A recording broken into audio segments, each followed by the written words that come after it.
In exchange of assets in which the exchange has commercial substance, A. Gains but not losses are reported immediately. B. Losses but not gains are recognized immediately. C. Neither gains nor losses are recognized immediately. D. Both gains and losses are recognized immediately. So የዛሬው ጥያቄያችን ስለ ኤክስቼንጅ ኦፍ አሴትስ ነው። ሶ ድርጅቶች አሴቶቻቸውን ኤክስቼንጅ በሚያደርጉበት ጊዜ ኤክስቼንጁ ኮመርሻል ሰብስታንስ ካለው ሎሳችንና ጌናችን እንዴት ትሪት እናደርጋለን ወይም ደግሞ ፋይናንሻል ስቴትመንት ላይ እንዴት ሪፖርት እናደርጋለን የሚል ይሆናል።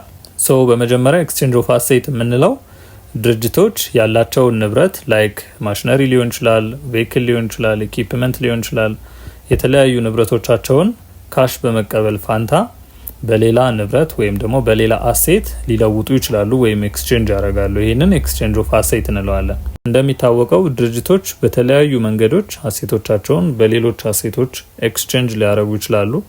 ለምሳሌ ያላቸውን ኢኩዊፕመንት አፕግሬድ ማድረግ ከፈለጉ ወይም ደግሞ ያላቸውን አሴት አፕግሬድ ማድረግ ከፈለጉ አሴቶችን ኤክስቼንጅ ሊያደርጉ ይችላሉ። ወይም ደግሞ ድርጅት ውስጥ ያሉ ንብረቶች በሙሉ ኦልድ አሴቶች ከሆኑ ወይም ደግሞ በጣም የቆዩ አሴቶች ከሆኑ በሌሎች ኒው በሆኑ አሴቶች ሪፕሌስ ማድረግ ሊፈልጉ ይችላሉ። ወይም ደግሞ በጣም ፕሮዳክቲቭ የሆኑ አሴቶችን አኳየር ማድረግ ልንፈልግ እንችላለን። ሶ በእነዚህና በሌሎች ምክንያቶች ድርጅቶች ያሏቸውን አሴቶች በሌሎች አሴቶች ኤክስቼንጅ ሊያደርጓቸው ይችላሉ ማለት ነው።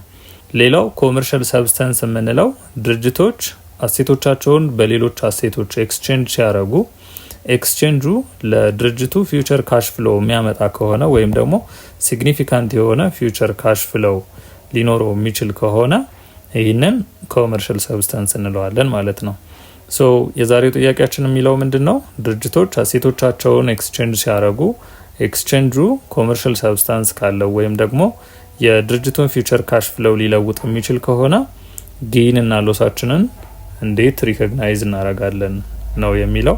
ሶ አሴቶቻችንን ኤክስቼንጅ በምናደርግበት ጊዜ ኤክስቼንጁ ኮመርሻል ሰብስታንስ የሚኖረው ከሆነ ሁልጊዜም ጌን እና ሎሳችንን ወዲያውኑ ሪኮግናይዝ ማድረግ ይጠበቅብናል ማለት ነው። ሶ የዚህ ጥያቄ መልስ ዲ ቦዝ ጌንስ ኤንድ ሎስስ አር ሪኮግናይዝድ ኢሚዲየትሊ የሚለው ይሆናል። ዛሬ ያየነው ኤክስቼንጅ ኦፍ አሴትስ ኮመርሻል ሰብስታንስ ካላቸው የአካውንቲንግ ትሪትመንታችን ምን ይመስላል የሚለውን ነው። ኤክስቼንጅ ኦፍ አሴትስ ደግሞ ኮመርሻል ሰብስታንስ ባይኖረው ጌን እና ሎስን እንዴት ትሪት እናደርጋለን የሚለውን ኮሜንት ሴክሽን ላይ አስቀምጡልኝ።